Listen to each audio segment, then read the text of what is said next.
Black Beauty, Chapter 20, Joe Green.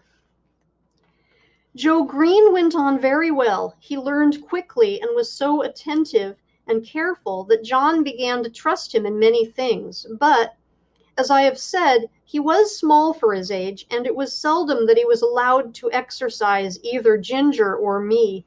But it so happened one morning that John was out with Justice in the luggage cart, and the master wanted a note to be taken immediately to a gentleman's house, about 3 miles distant, and sent his orders for Joe to saddle me and take it, adding the caution that he was to ride carefully. The note was delivered, and we were quietly returning till we came to the brick field. Here we saw a cart heavily laden with bricks. The wheels had stuck fast in the stiff mud of some deep ruts, and the carter was shouting and flogging the 2 horses unmercifully. Joe pulled up. It was a sad sight. There were the 2 horses straining and struggling with all their might to drag the cart out, but they could not move it. The sweat streamed from their legs and flanks, their sides heaved, and every muscle was strained, whilst the man, fiercely pulling at the head of the 4-horse, swore and lashed most brutally. "Hold hard," said Joe. "Don't go on flogging the horses like that. The wheels are so stuck that they cannot move the cart." The man took no heed, but went on lashing. "Stop, pray stop," said Joe. "I'll help you to lighten the cart. They can't move it now."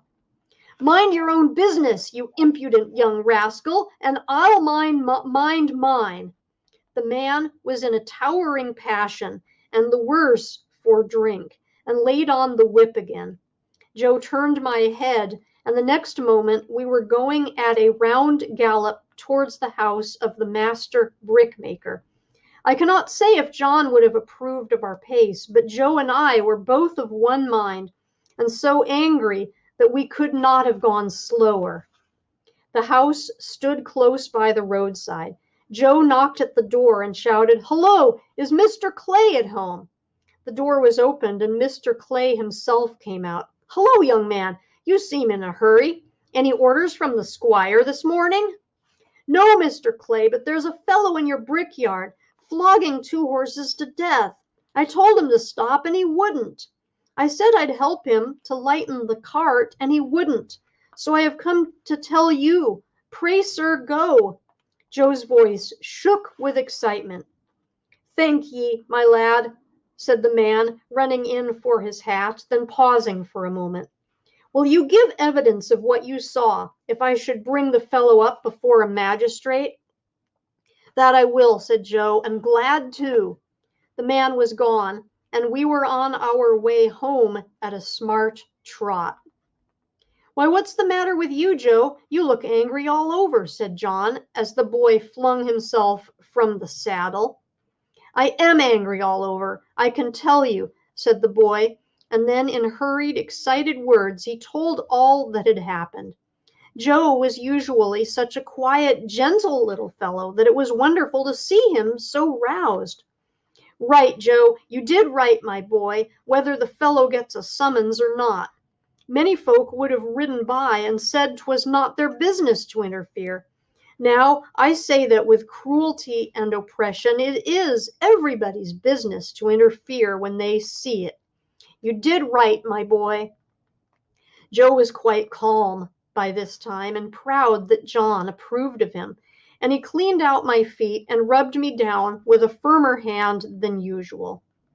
They were just going home to dinner when the footman came down to the stable to say that Joe was wanted directly in master's private room. There was a man brought up for ill-using horses, and Joe's evidence was wanted. The boy flushed up to his forehead, and his eyes sparkled. "They shall have it," said he. "Put yourself a bit straight," said John. Joe gave a pull at his necktie and a twitch at his jacket, and was off in a moment. Our master being one of the county magistrates, cases were often brought to him to settle, or say what should be done. In the stable we heard no more for some time, as it was the men's dinner hour, but when Joe came next into the stable, I saw he was in high spirits. He gave me a good-natured slap and said, "We won't see such things done, will we, old fellow?" We heard afterwards that he had given his evidence so clearly, and the horses were in such an exhausted state, bearing marks of such brutal usage, that the carter was committed to take his trial and might possibly be sentenced to 2 or 3 months in prison. It was wonderful what a change had come over Joe.